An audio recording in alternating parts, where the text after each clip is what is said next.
судбина да я земем во своја раци. Благодаря. Благодаря.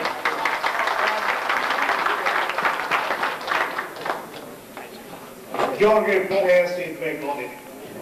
Член на ВМРО од 45 година, со пиштел во рака, уши 45 година, се супроставил на 3 турци, кои во тоа време живеел под албанска власт.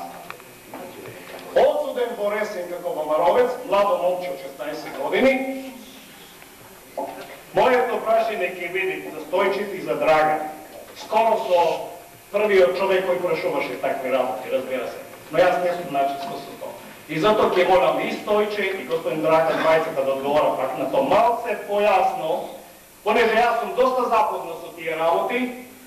Конекции имам и со Лјупчо Георгиевски, и со брачев ми Дане Поповски, назначен од господинот Драган Богдановски, секретар, мој секретар, господин Драгане, а во моментот не е секретар на ВМРО во Македонија, разбира се, па и вие не сте за гласањето, сте тука.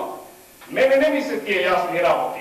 Конекција, телефонски разговори и со секретарот Дане Поповски, и со председателот Лјупчо, разбира се, вие тука одговарате на нешто, ние доста тука не ги познаваме тие работи.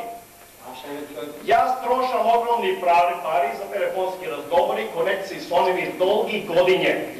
Изгона таму, разбира се, 35 години во Канада тука, разбира се, малтретиран како ВМРО-вец, непријатен, разбира се, према југословенската власт тука, непријатен према бугарската власт. Одам таму, вика, ти си југословен, сарбоман. Сум доаѓал некогаш тука, кога правите са думите тука и до некаде, дека југословените и србите нас не правиле, разбира се, тука, југословени, бугарофили и така натака, и нема бе право. Оваѓам, разбира се, во Хамилтон кај србите, ти си јужно-србијанас бе. Викам, само македонец, глава тврда македонска и македонска ќе умри да дај.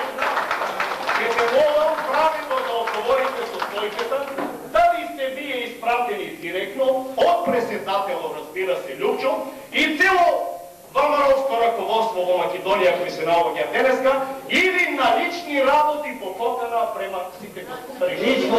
Кого да го вервам сега? Сам да се вервам или вам да ве вервам? Кого да вервам бе? Кого да го верувам? Јас не знам. Види. Има и компликации, разбира се. Тоа сум тие проблеми што си платил ти одека. Јас ќе ги задам тие проблеми. Зошто не се најшва искрени спорови да се кажа? Ти се сите, да знаеш, сите сме ние ВМРО-ци одека.